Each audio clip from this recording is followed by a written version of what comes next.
विजय times news channel देखे आप सभी दर्शकों का बहुत बहुत स्वागत है। मैं हूं रमनदीप कौर। इस वक्त की बड़ी खबर आ रही है प्रयागराज से। क्या है पूरा मामला, देखने के लिए बने रहिए हमारे साथ। प्रयागराज के करछना थाना क्षेत्र के इसोटा गांव में उस समय हड़कंप मच गया जब एक व्यक्ति का जला हुआ शव मिला। बता दें, देवी शंकर खेत में काम करके वापस आया था, जिसके बाद उसे कुछ लोग अपने संग पार्टी करने ले गए। उसे शराब पिलाया गया और रात में कब उसे ले जाकर मार दिया गया ये किसी को पता नहीं चला। वहीं व्यक्ति की पहचान न हो पाए और साथ ही बाद में उसे गेहूं के पुआल में जला दिया गया। परिवार वालों का आरोप है कि पुरानी रंजिश के चलते उसे मौत के घाट उतारा गया और परिजनों का आरोप है कि पड़ोस के ही गांव के रहने वाले व्यक्ति आया था और बुलाकर ले गया था। 1 साल पहले इसी से विवाद भी हुआ था। वहीं मौके पर पहुंची पुलिस ने शव को कब्जे में लेकर जांच पड़ताल में जुट गई है। दिल दहलाने वाली घटना से पूरे गांव में आक्रोश है। वहीं मौके पहुंची पुलिस और आला अधिकारी भी मौजूद हैं और भारी पुलिस बल तैनात किया गया है। वहीं 3 आरोपियों को पुलिस हिरासत में लेकर पूछताछ भी कर रही है। बताओ क्या घटना हुई तुम्हारे साथ? टोटल फोन का एक बलायन के हमारा वोल्ट होए की बात है। आए न के बाद से घरे ना आई गए। कई बार ये कैसे जानकारी हुई? सुबह कैसे आप लोगों ने देखा? सुबह फोन आया तो बिने दादा फोन करन कहन तो आप पापा कहाँ गए? हमका पापा मर सोवत हन। जब छत पे जाई देखा ना ही रहन है। और छोटा रात में 3-4 दाई फोन लगाए के कहा थी ना आवा हमार बोल होए की बात। तो क्या इनसे पहले कोई आप लोगों से दुश्मनी थी क्या गांव वाले? हाँ नहीं, कौन दुश्मनी? हमारे पापा मर्द अकेले ही हैं। हम पचन के काले है का आवत है इनके घरे दुआरे। क्या नाम है आपके पापा का? देवी शंकर। आप लोग कितने भाई बहन हैं? 1 बहन 2 भाई। आए थे इनको बुला के खेत का डांट ढोए खाते जी। ढोने के बाद यहाँ अपना पार्टी किए, खाए पिए। उसी के दौरान में कब रात में कितने बजे क्या किए कुछ पता नहीं चला। अभी बॉडी जली आते जाते औरतों ने देखा तो गाँव वालों को बताए। जी, बॉडी जली हुई है क्या? हाँ, जली हुई बॉडी जलाया गया है। पेट्रोल छिड़क के जलाया गया है। क्या नाम है इनका? देवी शंकर। और घटना कब हुई? घटना ये लगभग 12 के बाद की है। इससे पहले भी क्या कोई घटना हुई थी इनके इसके घर? पहले एक आदमी हमारे 2 साल पहले हमारी बिरादरी को कुआं में ढकेल के मार दिए थे दारू पिला के। वो भी थे राजकुमार। तो इनसे कोई पहले पुरानी दुश्मनी या किसी बात को 1 साल पहले इनसे लड़ाई हुई थी उस आदमी से, जो आदमी इनको लेके आया था यहाँ पे। कहाँ के रहने वाले हैं वो लोग? इसौटा के छोटल सिंह, मारने वाला छोटल सिंह।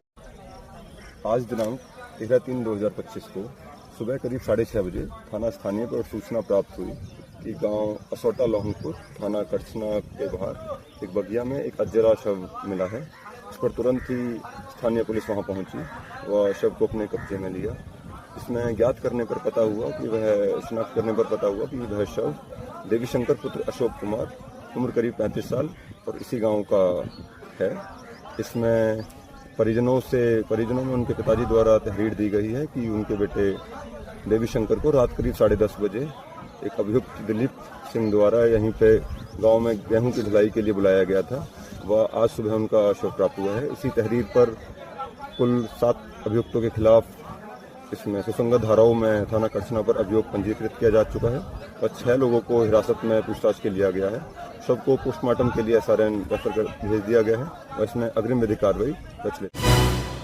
संगम नगरी प्रयागराज में जहां पिता ने बेटे के पैर पर गोली मारी है और मामला धूमनगंज थाने का है। बता दें कि प्रयागराज में दवा कारोबारी उसके बेटे ने फ्लैट में महिला के साथ पकड़ लिया और बेटे ने मां, बहन और भाई को मौके बुला लिया और पूरे परिवार महिला को बाहर करने की बात किया तो बाप भड़क गया और बेटे और बाप में कहा सुनी होने लग गई। बता दें, जहां पुलिस ने आरोपी पिता विवेक दुआ 47 को गिरफ्तार कर लिया है। उसकी लाइसेंसी पिस्टल और रिवॉल्वर जब्त कर लिए। मामला शनिवार रूमनगंज थाना क्षेत्र के कालिंदीपुरम के मौसम विहार कॉलोनी का है। बता दें, विनोद दुआ प्रयागराज में दवा का बड़ा कारोबारी है। मेडिकल स्टोर के साथ उनकी दवाओं का थोक बिजनेस है। धूमनगंज थाने पहुंची विनोद दुआ की पत्नी के अनुसार वे परिवार से साथ कालिंदीपुरम में रहती है। पति विवेक दुआ घर से करीब 3 किलोमीटर दूर वसंत अपार्टमेंट में फ्लैट लेकर रहता है और एक लड़की के कारण उसने परिवार से विवाद चल रहा है, जिसको लेकर जहां अब ये विवाद बढ़ गया क्योंकि दवा व्यापारी एक महिला के साथ परिवार को छोड़ के अलग रहता था और जब बेटे ने उसे रंगे हाथ पकड़ा तो साथ ही उसको लेकर विवाद हो गया। महिला से अलग होने को करने के लिए ये सारा विवाद हुआ, जिसके बाद बाप बेटे में झड़प हुई और बेटे को पैर में गोली लगी। फिलहाल पुलिस ने बाप को गिरफ्तार कर लिया है और अग्रिम विधिक कार्रवाई पुलिस द्वारा की जा रही है। बेटे के पैर में गोली लगने के कारण वे खतरे से बाहर है, जिसे पहले नारायण स्वरूप अस्पताल ले जाया गया था, जिसके बाद उसे एसआरएन अस्पताल भेजा गया था। संगम नगरी प्रयागराज में इलाहाबाद हाईकोर्ट ने थाना मिलकपुर रामपुर में दर्ज आपराधिक मामले में मंजीत सिंह की गिरफ्तारी व मजिस्ट्रेट रिमांड आदेश को रद्द कर दिया है और अन्य केस में वांछित न होने की दशा में तत्काल रिहा करने का आदेश दिया। कोर्ट ने डीजीपी को आदेश दिया है कि वे प्रदेश के सभी पुलिस कमिश्नर, एसएसपी, एसपी को सर्कुलर जारी कर दंड प्रतिक्रिया सहित धारा 50 व 50A अब बीएनएस की धारा 47 व 48 के अनुच्छेद 22(1) का अभियुक्त की गिरफ्तारी के समय अनुपालन सुनिश्चित करने का निर्देश दें। और क्या कुछ कहना इस पर अधिवक्ता आरिफ इकबाल का, आइए दिखाते हैं आपको।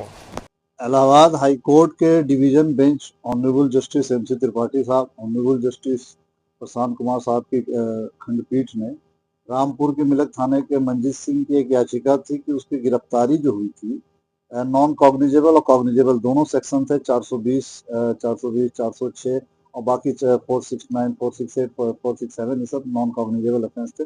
इसमें एक प्रिंटेड प्रोफार्मा पे उसकी गिरफ्तारी हो गई थी और प्रिंटेड प्रोफार्मा चार्जशीट पे जो से 482 पहले अब 528 BNSS हो गया है, तो 47, 48 BNSS और आर्टिकल 22 सब क्लास 1 में ये उसका क्लियर वायलेशन था। उसकी गिरफ्तारी एक प्रिंटेड प्रोफार्मा, उसमें प्रिंटेड प्रोफार्मा में उसकी गिरफ्तारी का कोई कारण व आधार नहीं बताया गया था, बस उसे गिरफ्तार रिमांड पे लेके गिरफ्तार कर लिया गया। इस पे मंजीत सिंह ने अपने अधिवक्ता के माध्यम से इलाहाबाद हाई कोर्ट में इसको चैलेंज किया था और इलाहाबाद हाई कोर्ट ने जब पूरी पिटीशन को सुनवाई किया और लास्ट में ये पाया कि उसकी गिरफ्तारी का कोई जो प्रिंटेड प्रोफार्मा हो तो उसमें कोई कारण नहीं दर्शाया गया था कि किन केसों में वांछित है, वांटेड है और किस केसों में, तो उसको गिरफ्तारी का आपको पूरा कारण बताया जाता है। जैसे चार्जशीट, जब इन्वेस्टिगेशन के बाद चार्जशीट आ जाए, पहले कई मजिस्ट्रेट प्रिंटेड प्रोफार्मा पे कॉग्निजेंस ले, जबकि कॉग्निजेंस के लिए एक आपको सेपरेट ऑर्डर पास करना पड़ता है कि मैं इन धाराओं में अपराधी पे मुकदमा चलाने के लिए साक्ष्य पर्याप्त है, मुकदमा चलाया जाए, पंजीकृत हो, आगे की कार्रवाई, एक आदेश भी होता। बीच में प्रिंटेड फॉर्म तो इसको कई इसको चैलेंज भी हुआ था, पहले की 482 अब 528 BNSS, तो हाईकोर्ट क्वेश कर देती थी।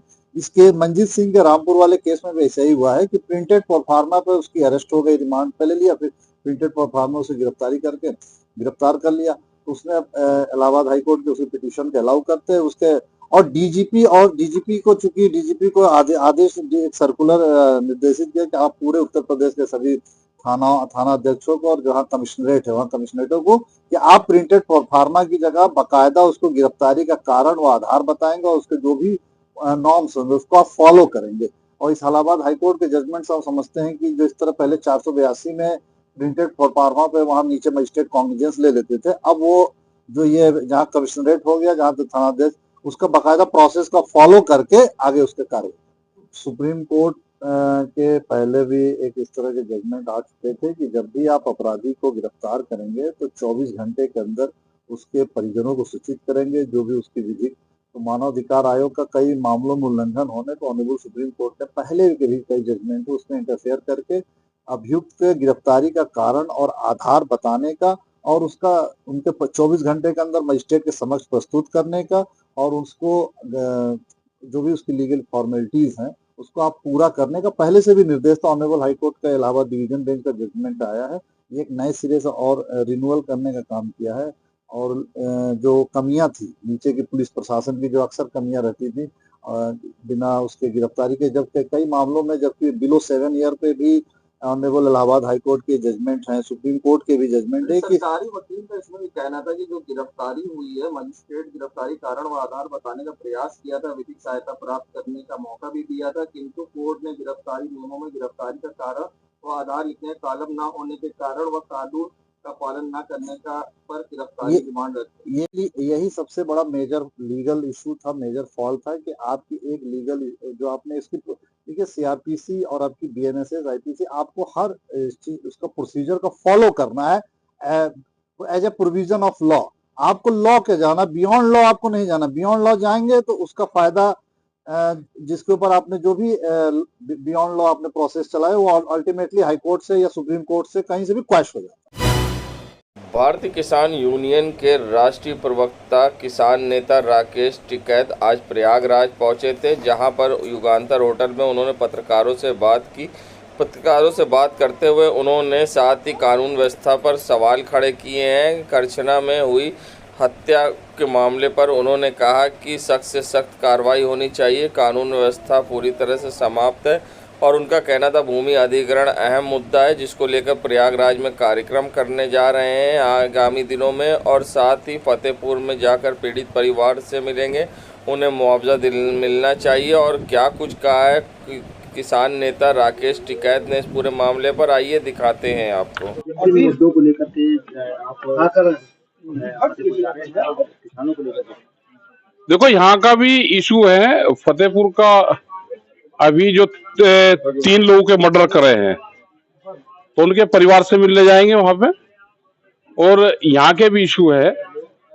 यहाँ का भी 8 तारीख को एक प्रोग्राम यहाँ पे रखा है प्रयागराज में, क्योंकि जो बड़े इशू है वो भूमि अधिग्रहण के हैं, पूरे देश भर के हैं। यहाँ पे भी है, जमीन अधिग्रहण हो रही, जमीन एक किस्म से छीनी जा रही।